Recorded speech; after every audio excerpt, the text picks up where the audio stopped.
Hi, what's poppin'? It's your boy Big Rich, Queens, New York City, where we get busy. Time for some business. Let's get right into it, ladies and gentlemen. Come on in. Wipe your feet on the rug, for crying out loud. Throw some smoke in the atmosphere. I just lit up something called lemon cherry piss from the Backpack Boys out of California. Has to be the strongest strain I've ever had the honor of blessing the atmosphere with in a very long time. Business, that's how Big Rich likes to do. First of all, we got our Disgracia merch finally available at our store, www.ruckusradiomerch.com. Make sure you cop your Disgracia merch and let them know you never rat on your friends or your family. Period. Agabi. This next story coming out of thegangsterreport.com by my man Scott Bernstein. You know, the last story I put out was by those two guys from the Daily News that said that Persico was a rat and they had paperwork and lawyer for Vic Arena had paperwork,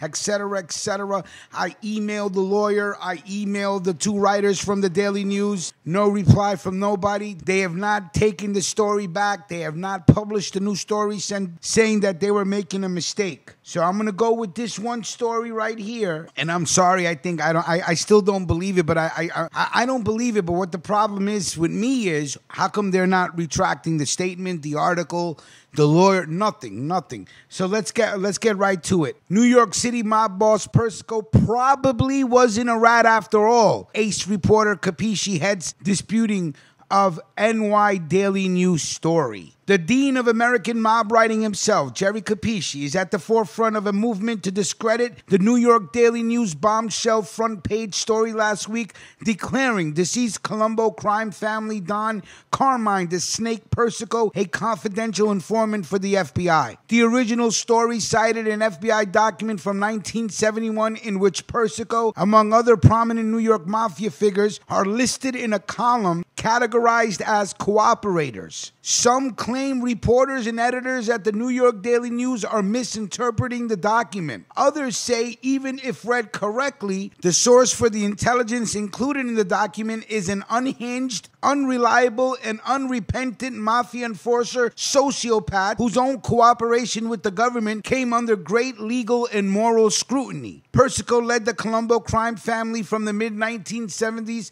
until his death in prison of natural causes in 2019 at the age of 85. He spent the majority of his reign behind bars. The Persico bloodline is the last great mob dynasty existing in the U.S. today. The Daily News obtained a court briefing tying Carmine Persico to informant status from attorneys representing Persico's one-time acting boss turned rival, Vittorio Little Vic Arena, who is seeking a compassionate release from prison. The document also lists long-dead Big Apple mob powers Paul Castellano and Joseph Crazy Joe Gallo in the same cooperator column as Persico. Castellano was the boss of the Gambino crime family until he was assassinated in 1985, and Crazy Joe Gallo was killed in the spring of 1972 in Little Italy after he dined at Umberto's Clam House for his role in the First and Second Colombo Wars. The issue critics are taking with the document being waved around by Arena's attorneys is that the source of the information on the document is named as NY3461-C-TE, better known as infamous informant Disgracia and mob killer Greg the Grim Reaper Scarpa. When the Persico and Arena factions began shooting it out in the 1990s Colombo War, Scarpa served as the imprisoned Persico's muscle on the street. Scarpa, who received a dirty blood transfusion from a heroin-addicted member of his Wimby Boys crew, died of AIDS in 1994. Arena, 87, has been locked up since April of 1992. Later that year, he was convicted of murder and racketeering. So here's the thing.